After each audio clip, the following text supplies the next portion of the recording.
Hello everyone, welcome to Learn Overflow. In this video, we'll discuss today's LeetCode problem, that is the construct string from binary tree. So this is an easy level problem and we'll understand how we can solve questions like this. Okay.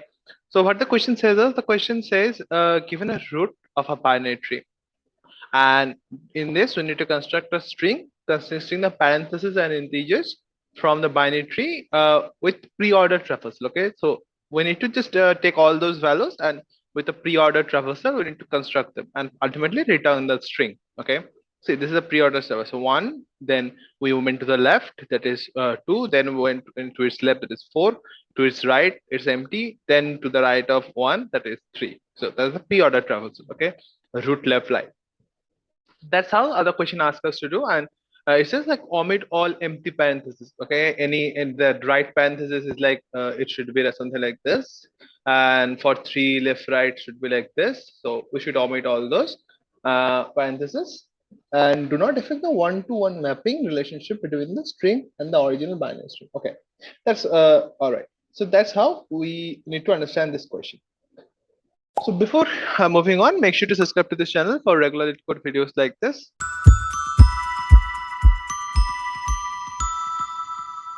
The question says like, if we need to solve this kind of question, let's consider not a bigger binary tree. Let's consider a binary tree of having only one node.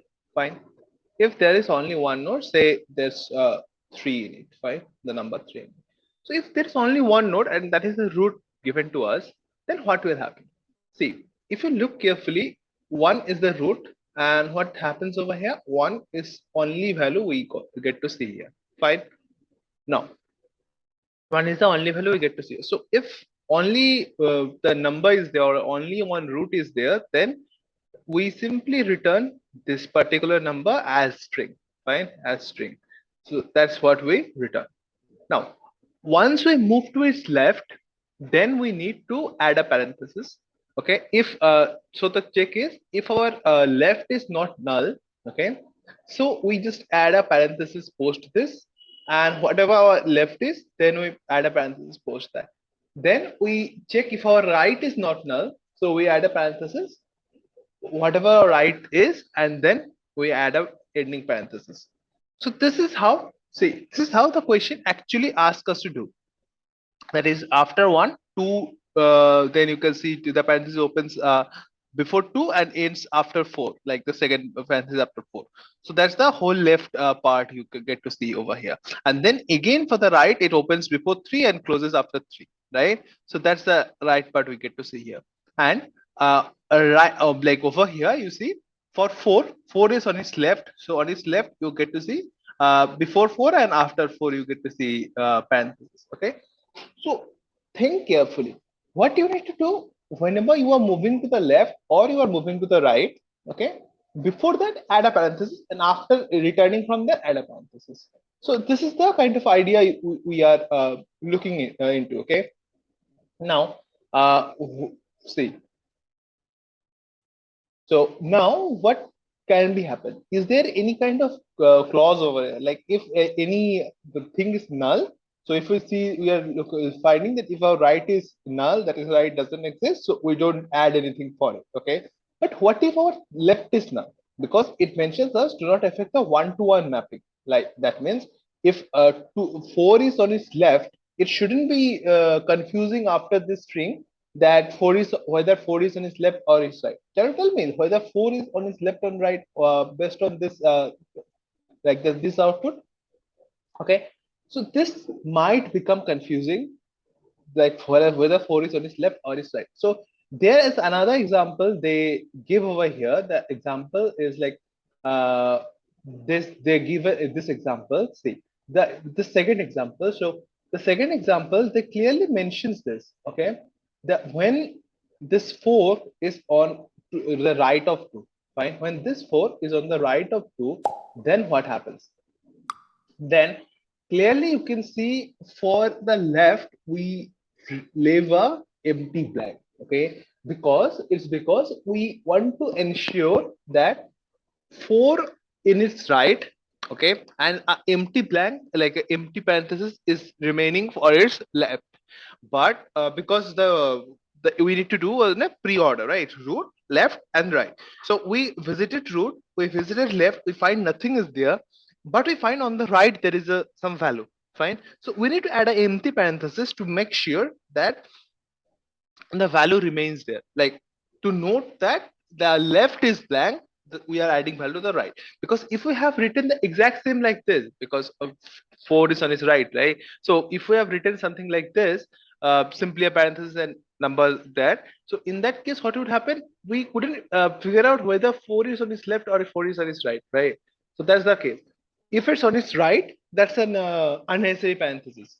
Like in the above case, 4 is on its left, but the right is empty. So in that case, that's the unnecessary parenthesis. So, but when it is on its right and left is empty, we need to add a parenthesis to note that there is something on its left that is null and nothing is there on its left.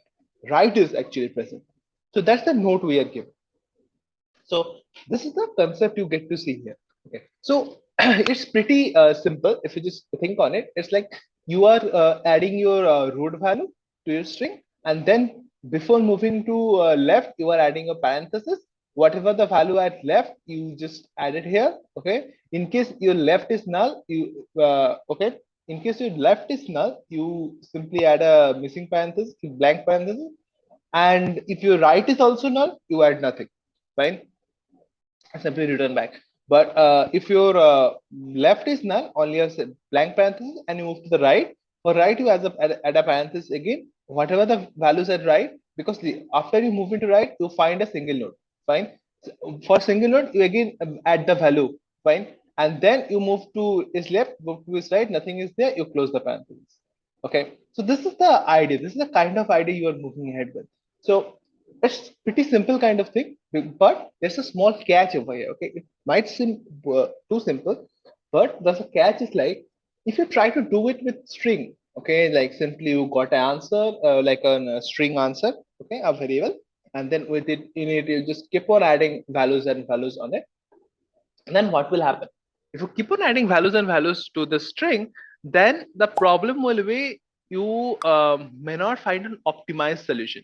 The answer is because your string is like immutable type, so it's again and again creating new memory blocks in memory, right? And thus you it's not the fastest to add new characters again and again.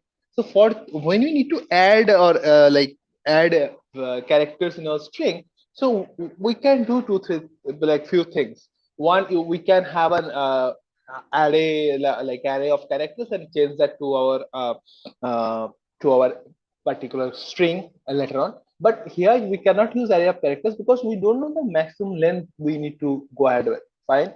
So for that purpose, string has a property or string has another class available that is a string builder class. So we will use string builder, like that's the one used to build our strings one by one addition of characters. So string builder class gives us a uh, particular method called append, and that will help us to continuously build this string. Okay, so that's the idea for doing this. So that will be optimizing our solution, because if you are using string, it may go ahead to much higher time complexity, like it will take much longer time. The complexity is not high, but it will take much longer time. And for string builder, you will see the exact same thing is done in much lesser time. Okay, and if you're talking about the time complexity is like we are visiting all the nodes. We need to visit all the nodes, and so if we're visiting all the nodes, then it's obviously the n being the number of nodes we have is obviously that's the value. Fine. So this is the idea for us. Right.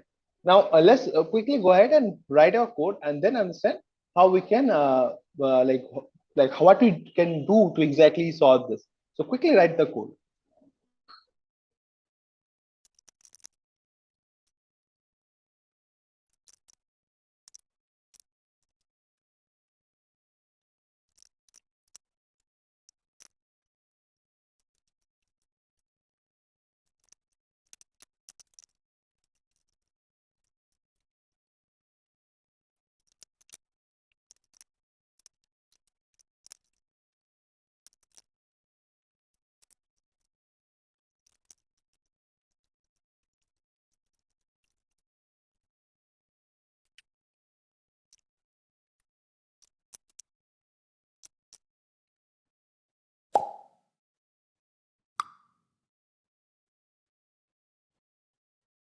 Exactly. This is what we're looking for. See, previously I tried doing this using a string and it was like 23 milliseconds. Now I improve the logic simply using a string filter. Now you can see the time complexity reduced much, much, much. So the time complexity went down to like 2 milliseconds. Fine. So this is the basic idea how we can just reduce the time complexity, like the time, not the complexity, the time exactly by many folds using string builder. That's like faster for using this addition and subtraction of strings. Now, look here, what exactly we did. We took an string builder object that's a string builder object, and that is like a global. We took it like a global to all the functions, right, within the class. Okay. Now, next, what we are trying to do, we simply went ahead and like in our given function, we just called another function called visit, and in that we just send our root, the root or current root we have over here, and then we just return the string builder object dot toString. Dot toString returns us the string of the string builder object. Okay, because that's a string builder object, not string exactly. So we'll then convert it to string and return us because the return type over here is string. Fine. Now let's understand what we are doing in the string visit of function. In this, simply we just do append the root node file. Whenever we just entered in here, we just append a first value. Fine, our first value being stored over there. Exactly. Now, what else we are doing over here? We are simply moving ahead with wait a second. Yeah, we are simply moving ahead with checking for the left and right. Okay. Now we are checking for the left and right because we are checking whether both are null or not. Fine. So what does that mean? That simply means if both are null. I mean, if we don't have a value on its left or a value on its right. Okay, we don't have value on either side. That means there's no need. We just got a value. We just got our whatever the root value we got, and we simply return from this. Okay, we got a root value, or simply over here we don't have a left, we don't have a right, right? We don't have this, and we simply return the return our function. We are not going in depth of it. Fine. Now, when this statement is not true, that definitely means either there is a left or there is a right. Right? Both are not null is not a case we found. Okay, so it can happen either it has a left or it has a right or it may have both. Fine. Now, for the left, we check if our left is null, is not null. I mean, if we find that if I find that our left has value, then we do what? We append our left parenthesis, visit our left node, whatever the left will be there, we simply visit, and after that we simply append our right parenthesis. So if we just look over here, if you just look over here, you will find this thing. After you visit over here, like look in two, after one you visit the left and add a left parenthesis. Then whatever the contents of the left is like added. There's the visit the root dot left, and then you simply add the right parenthesis. Fine. So that's the idea over here. So that's the example idea. Now next, if we find left is null, okay, then we simply add both the parentheses. You may ask why we're doing so. Right may not be have a value, but the thing is we already checked if both are null or not. We find both are not null. That means if left is not having a value, right must be having a value. It's also true that if left is having a value, right is also having a value. That can be happen. But if left is not having a value, if left is null is true, and this return statement doesn't get executed, that means right is must be having a value. So we simply add a empty parenthesis for our left. Okay, then we move to the right and do the exact same thing. Root dot light is not null, and we are just simply adding left parenthesis, visiting our right node, and then like a right node, and simply adding a right parenthesis. It's simply a concept of there is a three, we added the left, then whatever the contents of the right, and then we simply add a right parenthesis. So we find for three we don't find a left right, so we simply add those values. Okay, so this is the idea. This is the simple idea of like traversing through this question or finding a solution to this question, and you already know how fast this question is. Okay, so that's the idea, and I hope I can make you understand how you can solve a question like this.